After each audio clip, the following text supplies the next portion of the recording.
जैसा कि आप थंबनेल में देख चुके होंगे, आज हम इस वीडियो में बात करेंगे एनसीएफ 2005 नेशनल करिकुलर फ्रेमवर्क 2005। हमारे देश में 1986 की शिक्षा नीति के बाद विशेष रूप से भारत देश में शिक्षा प्रणाली को बेहतर बनाने एवं सभी बालकों का विद्यालय से जोड़ने का विशेष प्रयास शुरू किया गया है। जो हमारे देश में 1988 की शिक्षा नीति है के बाद विशेष रूप से भारत देश में शिक्षा प्रणाली को बेहतर बनाने एवं सभी बालकों को विद्यालय से जोड़ने का विशेष प्रयास शुरू किया गया है। परिणाम स्वरूप इसके लिए कई बार नए नए प्रोजेक्ट भी लाए गए हैं, परंतु विशेष लाभ नहीं हुआ है। वर्ष 2005 में एनसीईआरटी के द्वारा मानव संसाधन विकास मंत्रालय के नेतृत्व में एनसीएफ 2005 रूपरेखा से संबंधित यह दस्तावेज तैयार किया गया है। इसके निर्माण के लिए सबसे पहले प्रोफेसर यशपाल के नेतृत्व में एक समिति का गठन किया गया। जो एनसीएफ 2005 है, नेशनल करिकुलम फ्रेमवर्क 2005, जिसकी निर्माण के लिए एक समिति का गठन किया गया। प्रोफेसर यशपाल की समिति प्रोफेसर यशपाल समिति के नाम से बनाई गई। इस समिति ने यशपाल के ही 1993 के नारे शिक्षा बिना बोझ के मूल सूत्र मानते हुए एनसीएफ 2005 की रूपरेखा बनाने का कार्य सौंपा गया। जो 1993 में प्रोफेसर यशपाल ने 1993 में नारा दिया, शिक्षा बिना बोझ के मूल मंत्र मानते हुए एनसीएफ 2005 की रूपरेखा बनाने का कार्य सौंपा गया। इस समिति ने जो रूपरेखा बनाकर दी उसे ही 2005 से बनाकर लागू किया गया है। एनसीएफ 2005 का आलेख रविन्द्रनाथ टैगोर के प्रसिद्ध ग्रंथ सभ्यता और प्रगति, जो एनसीएफ 2005 है, नेशनल करिकुलम फ्रेमवर्क का जो आलेख है रविन्द्रनाथ टैगोर के प्रसिद्ध निबंध सभ्यता और प्रगति के उदाहरण से की गई। जो इस प्रकार से था, बालक सृजनशील होता है, इसलिए उसे सृजनशील शिक्षकों के हाथों में ही देना चाहिए, अन्यथा उसकी सृजनात्मकता नष्ट हो जाती है। एनसीएफ 2005 के आलेख रविन्द्रनाथ टैगोर के प्रसिद्ध निबंध सभ्यता और प्रगति के उदाहरण से की गई है। जो इस प्रकार से था कि बालक सृजनशील होता है, इसलिए उसे सृजनशील शिक्षकों के हाथों में ही देना चाहिए, अन्यथा उसकी जो सृजनात्मकता नष्ट हो जाती है। एनसीएफ 2005 एनसीईआरटी का शैक्षिक दस्तावेज। जो एनसीएफ 2005 है वह एनसीईआरटी का एक शैक्षिक दस्तावेज है।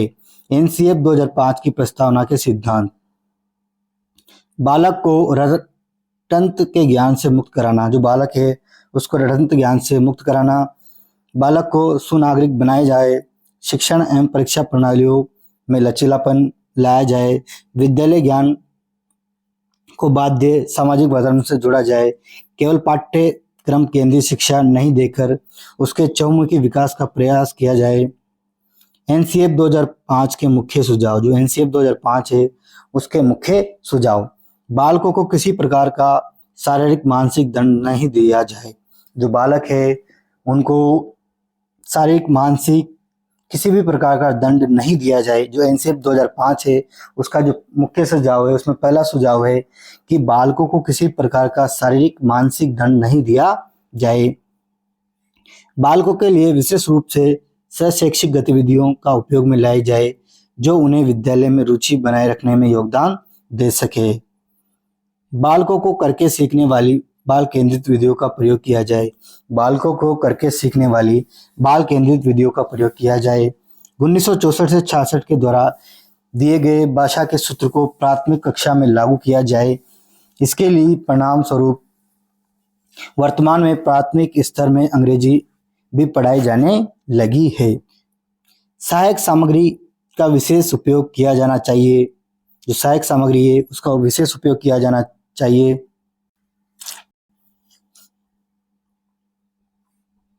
मूल्यांकन प्रणाली को लेकर सुझाव दिया गया है और परीक्षा शब्द को समाप्त किया जाए। जो मूल्यांकन प्रणाली है उसको लेकर यह सुझाव दिया गया है कि परीक्षा शब्द को समाप्त किया गया। प्रत्यक्ष अनुभव करने के माध्यम से, भ्रमण के माध्यम से बालकों को सिखाने का प्रयास किया जाए। प्रत्यक्ष अनुभव करने के माध्यम से, भ्रमण के माध्यम से बालकों को सिखाने का प्रयास किया जाए। समय समय पर अभिभावक के साथ विद्यालय में लोगों की बैठक होनी चाहिए। बालकों को पढ़ाई जाने वाली विषय वस्तु छात्रों की रुचि एवं जरूरत के अनुसार प्रस्तुत की जानी चाहिए। जो बालकों को पढ़ाई जाने वाली विषय वस्तु है उसे छात्रों को रुचि एवं जरूरत के अनुसार प्रस्तुत की जानी चाहिए। छात्र अध्यापक संबंधों को विशेष बनाने के लिए, प्रगाढ़ बनाने के लिए प्रयास करने चाहिए। बालकों में नैतिक व धार्मिक मूल्यों का विकास करना चाहिए। एनसीएफ 2005 के लक्ष्य, जो एनसीएफ 2005 है उसके लक्ष्य, बालकों को स्व प्रेरणा शिक्षा से जोड़ने का प्रयास। जो बालक है उनको स्व प्रेरणा शिक्षा से जोड़ने का प्रयास। बालक बालिका दोनों को समान रूप से शिक्षा प्राप्त करने के अवसर प्रदान करना। शिक्षक में आत्मविश्वास पैदा करना, जो शिक्षक है उसमें आत्मविश्वास पैदा करना। शिक्षक शिक्षार्थी एवं शिक्षक संस्थान के बीच समन्वय स्थापित करना एवं समन्वय बनाना। बालकों को मानवीय मूल्य से जोड़ना, जो बालक है उसको मानवीय मूल्य से जोड़ना। बालकों का सर्वांगीण विकास करना। बालकों में पढ़ने के प्रति रुचि जागरूक करना, जो बालक है उनमें पढ़ने के प्रति रुचि जागरूक करना। बालक में शारीरिक मानसिक विकास के लिए विशेष प्रयास एवं सामंजस्य बनाए रखना। बालकों में सीखने के प्रति रुचि पैदा करना। भारतीय विद्यालयों को दंड प्रणाली पूर्णतः मुक्त करना। एनसीएफ 2005 का महत्वपूर्ण लक्ष्य यह भारतीय करती एवं रीति रिवाजों को संरक्षण एवं विकास करना तथा राष्ट्रीय एकता को स्थापित करना। एनसीएफ 2005 की बाधाएं, जो एनसीएफ 2005 है उसकी बाधाएं। एनसीएफ 2005 एक सुझाव दिया गया था कि बालकों को इस प्रकार से पढ़ाया जाए कि कक्षा 1 से 8 तक कोई फेल न हो जाए पाए। जो एनसीएफ 2005 है उसमें यह सुझाव दिया गया था कि बालकों को इस प्रकार से पढ़ाया जाए कि कक्षा 1 से 8 तक कोई फेल न हो जाए। इसका दुरुपयोग करते हुए शिक्षकों ने उन बालकों को भी उत्तीर्ण कर दिया जो बिल्कुल योग्य नहीं थे। ऐसे में यह शैक्षिक विकास में बाधक स्थिति बनी और वर्तमान में इसको हटा दिया गया है और बालक को फेल किया जा सकता है।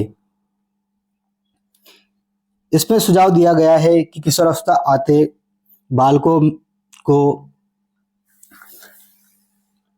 मौन शिक्षा भी दी जानी चाहिए, लेकिन पाठ्यक्रम में उसको सम्मिलित नहीं किया गया। इससे कंप्यूटर शिक्षा को अनिवार्य किया गया था, लेकिन आर्थिक कारणों से ये अनिवार्य नहीं हो पाया। एनसीएफ 2005 पाठ्यक्रम संबंधी सुझाव ठीक से लागू नहीं किए गए। त्रिभाषा सूत्र से संबंध भाषावाद के कारण दक्षिणी भारतीय राज्यों में यह ठीक से लागू नहीं हो पाया। एनसीएफ 2005 के सिद्धांत, रुचि का सिद्धांत। एनसीएफ 2005 है उसके सिद्धांत है रुचि के सिद्धांत, मानवता का सिद्धांत, राष्ट्रीयता का सिद्धांत, क्रियाशीलता का सिद्धांत, पर्यावरण संबंधता का सिद्धांत, नियोजन का सिद्धांत, लोचशीलता का सिद्धांत, आनंद का सिद्धांत, विषय वस्तु चयन का सिद्धांत, प्रेरणा का सिद्धांत। एनसीएफ 2005 के अनुसार कक्षा 2 तक गृह कार्य नहीं देना, कक्षा 3 और 5 तक 1 घंटा प्रति सप्ताह तथा 6 से 8 तक 1 घंटा प्रतिदिन, माध्यमिक स्तर पर 2 घंटे प्रतिदिन गृह कार्य दिया जा सकता है। जो एनसीएफ 2005 है उसके अनुसार कक्षा 2 तक गृह कार्य नहीं देना, कक्षा 3 और 5 तक 1 घंटा प्रति सप्ताह तथा 6 से 8 तक 1 घंटा प्रतिदिन, माध्यमिक स्तर पर 2 घंटा प्रतिदिन गृह कार्य दिया जा सकता है।